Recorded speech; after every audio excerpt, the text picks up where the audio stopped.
e welede Allah en garti e tongode hesere yewtere mon Boowal Ganni renno pinal e neesu. Boowal Ganni ɗiɗo dumunnaji fof nayorino koto bange jimdi jimetede e dingre. Ma en jaltu dingiral seeɗa gartoyen hen kono hande garden haalde ko goɗɗum woɗɗani ɗum noon to bange wallifu sabu garden haalde ko jime woni ko wiyete poésie.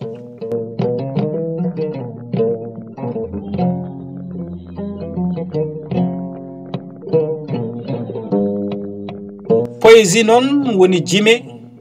leƴƴi aduna ɗi fof eɗen mbawi wiide ina jogui ɗum.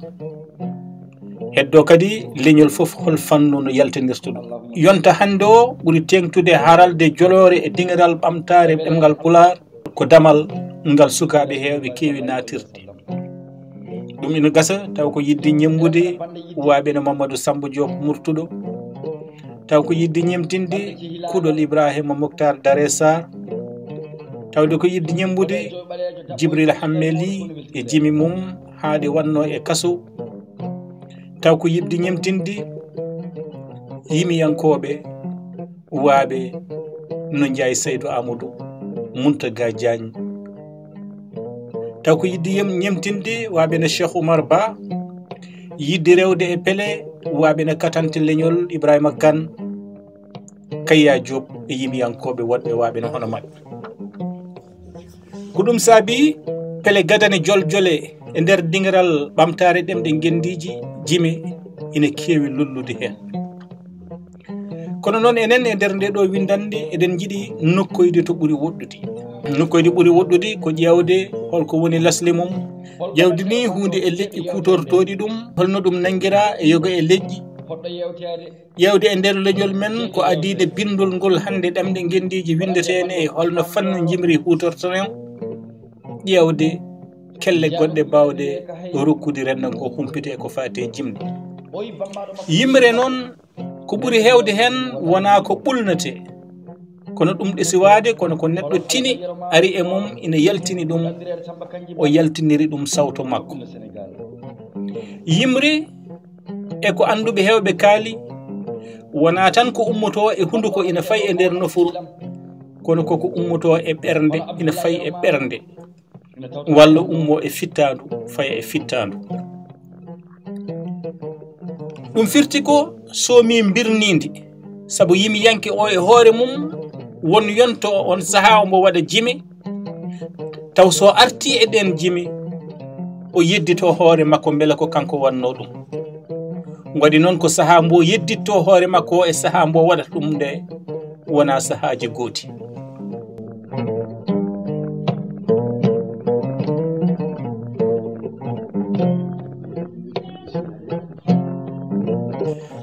So en tugnimo to bangi tubakiri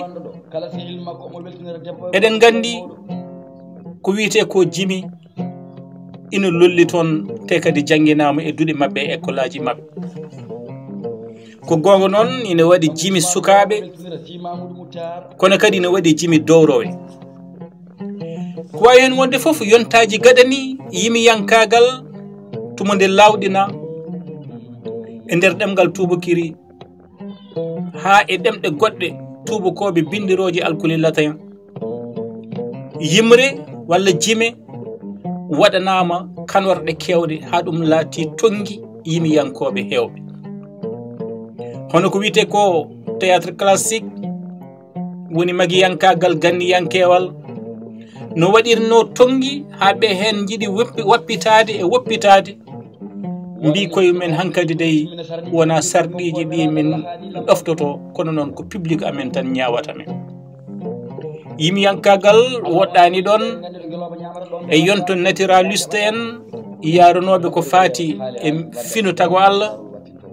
e yonto réaliste en fawinoɓe e godangal, ɗo foof yimiyanke koko tonguino. jimol waɗat duƴƴal kono kadi waɗat daaƴorɗe daaƴorɗe ɗe e duƴƴe ɗe fof jogii ko sarɗiji no lelnirte waɗi kadi peesirɗe ɗe ina gandina en juɓɓodiral walla jeerodiral to banggue teddede yimre hen fof ɗen ɗon peesirɗe wulatimo tonggui saabu yimiyankoɓe hewɓe ɓe ganduɗa ɓe ina jogui wahiyo o walla ina jogui ɗen ɗon dokke Allah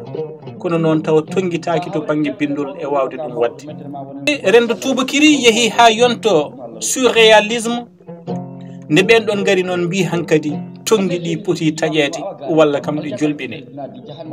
saabu wiyede yimre wonde to banggue daaƴorɗe to woni rim o walla veruji ɗi woni radjaji ɗi no lelnirte ni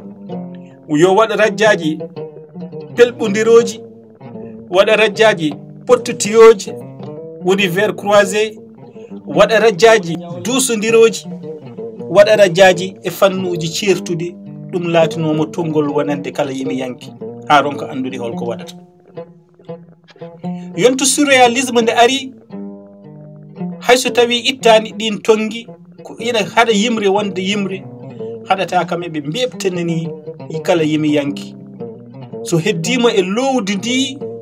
heddimo e duƴƴal ngal ina wawi jaɓananede to banggue daaƴorde to yulbinanede ɗum ina gasa tawa walliti hewɓe e wawde wadde ko mbiyete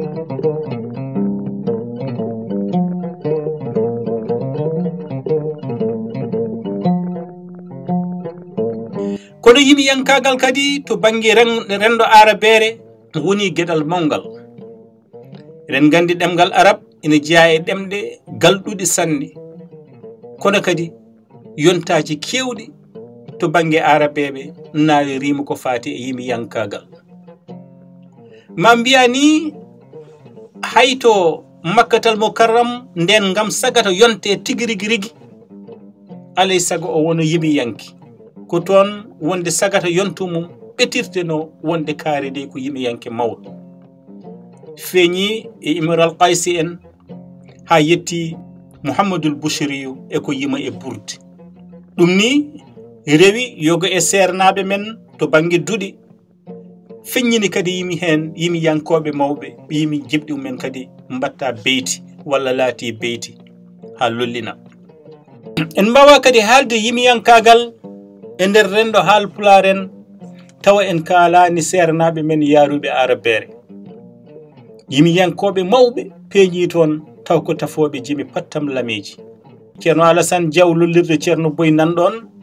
jimi mum gonti beyti ngam wawde sarde ɗum e yontaji ɓennuɗi mawɓe feñɓe hen ɓe peñani hen nanɗon Lamine Mabo Guissé ko wayni El Hadji Malick Sy e fannu bawgol mum yimri jimi hayso tawi yimi koye ɗemgal arab ko hono noon kadi e ɗemɗe goɗɗe ɗemɗe jolfuɓe walla ɗemɗe goɗɗe won yimiyankoɓe to banggue sernaɓe mawɓe peeñi toon te kadi jimɗi men mbaɗi gartam e nder rendo ngo kono kadi e nder yonto men oɗo hande to banggue jime hay goto wawa haalde to banggue mbaw ko tafgo jimi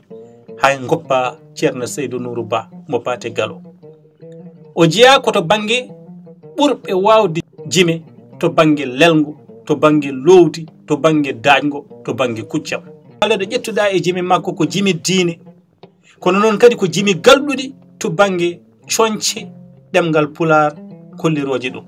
woɗɓe waaɓe ne mabɓe no godi ha keewi hayso tawi ko kamɓe tan limtuɗen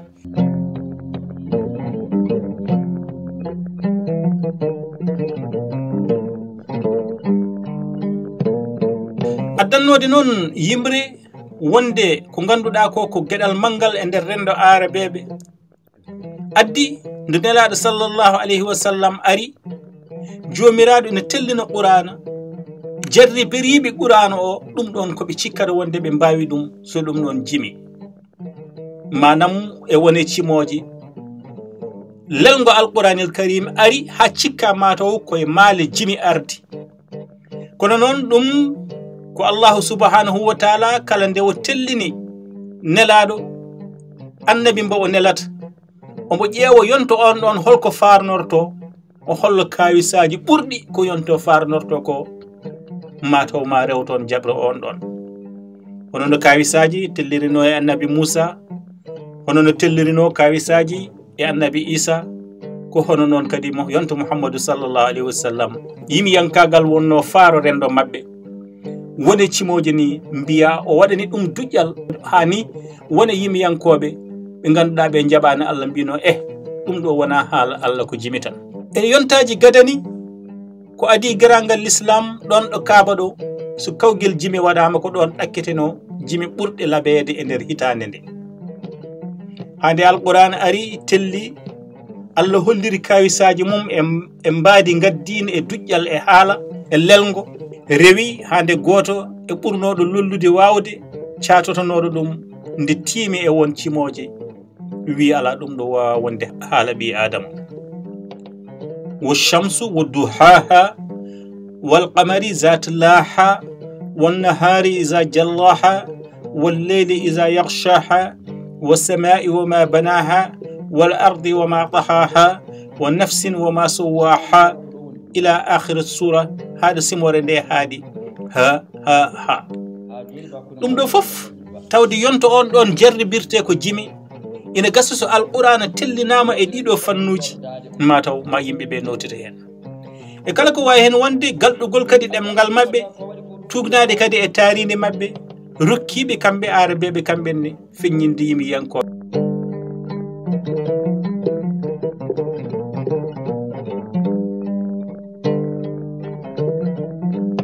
so en duttima ga e tubakiri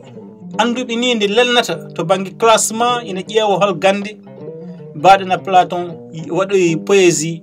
koye tolno nayoɓijo to bangi gandal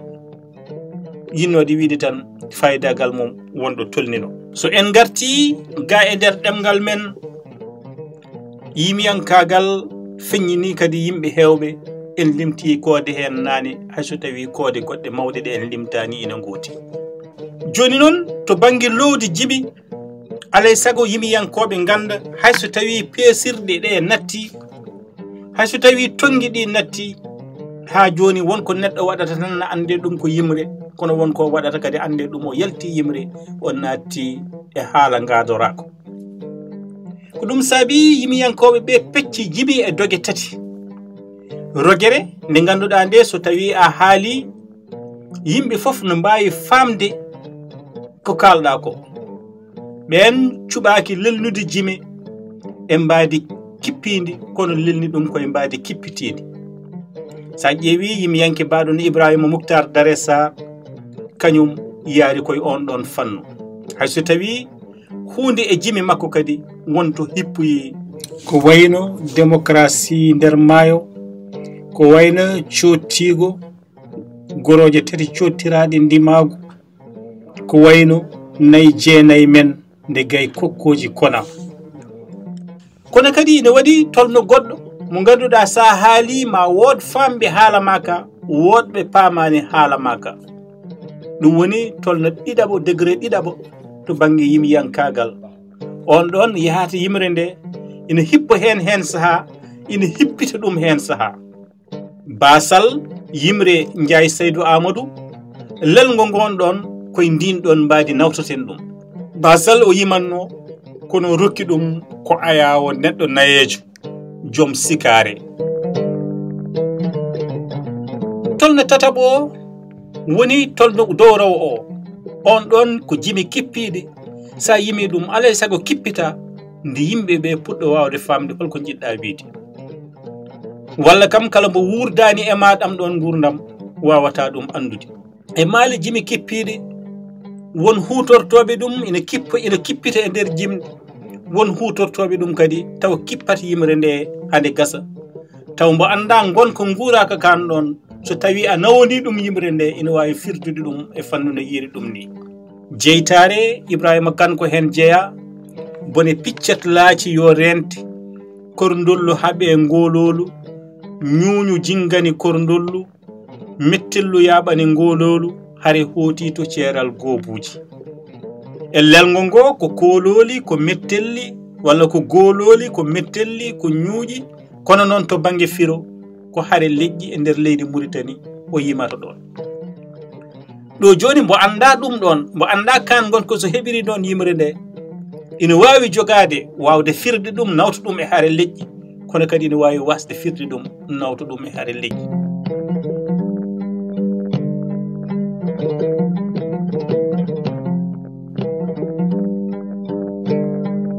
ko ɓuri ko hen hewde ina waɗi ko wiyete poésie d'engagement woni les poèmes révolutionnaires sabu wonɓe ganduɗa ɓe hewɓe ko famarɓe doole mbawa dartade laamu mbawa dartade sembe ɓurɗo ɗumen kutorto ko sawtuji men e kuɗi mumen gam dartade gonɗon rendo. E nder poésie d'engagement noon yimiyankoɓe Mauritanie hewɓe ina ɓaggi e on ɗon fannu. sa ƴeewi Jimi Mamadou Samba Diop Murtuɗo e kelme ɗe o hutorto kelmedi tekkude ƴaggude aɗa anda oɗo ko révolté woni ko neɗɗo caliɗo jimade ko poésie d'engagement. kala caliɗo kuccinene mum mboddi ñamminen ɗum bordi. kanko hay kelmedi makko hay somo yima gille hen sahaji ina hollira engagement mo jogui ɗo o yimata kiram o wima ko kiram ina ñikla gille kono noon so ɓurti ina nikña gille ñiklude nikñude. so wonti baba ko ƴiƴam yumma ko muynam jallongol gurdamam ko an leydam te ala ko pondumami. ɗum ɗo ko Jimi Mamadou Samba Diop Murtuɗo c'est des poèmes d'engagement ko Jimi kollerore pellital ko Jimi kadi filñitade. yimi yanki foof kadi ɗo fuɗɗode ɗo ina fuɗɗoro Jimi tokosi beɓɗe pamare doole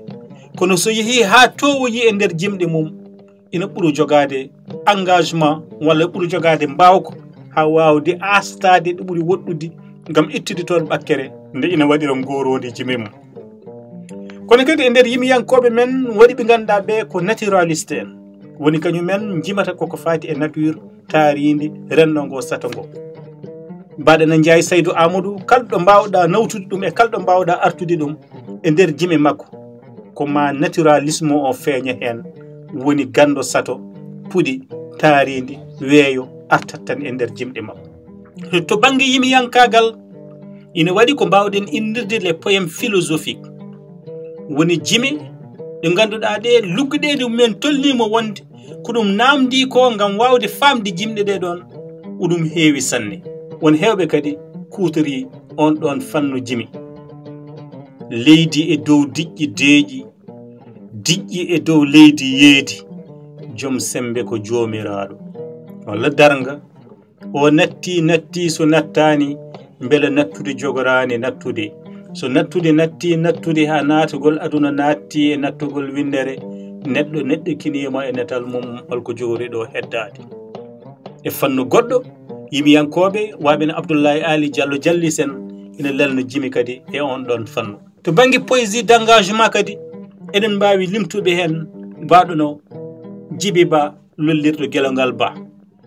to banggue Allah ko rokki ɗum to wawde tafde to wawde no wawi helde ene wawi heltirde e kelmede no wawi hutorade ɗum ha waɗa ɗum ɓodde nokkito ɗum e nder lahal Jimi. e nder ɗen ɗon Jimi kadi won sukaɓe ɓe ganduɗa ɓe ko yimiyankoɓe mawɓe hayso tawi ɓe peñani no fewi to banggue leppi Allah ina rokki ɓe mbawko. sin limti hen Mamadou Moustapha Simbo Diatar o jeeya koye ɓen sukaɓe wawɓe Jimi sanne to banggue duƴƴal. yimre kadi ina moƴƴi ganden ina jogui kelme mum ina jogui kelmedi mum ina jogui lelgu mum ina jogui tafgo mum ina jogui mbaadi mum. kono kadi Jimi jeehi ha dokki en e wonde yimiyankoɓe men wawɓe hollirde galɗugol ɗemgal ɓe hen leldi Jimi e maale alkuli pular 32 ɗe ɓe hen ƴetta alkulal gotal mbaɗa ɗum Jimi yimre ɓe hen kadi lelno fannu goɗɗo. ina moƴƴi kadi ganden yimre ko genre littéraire manam ko gaddin to banggue coñci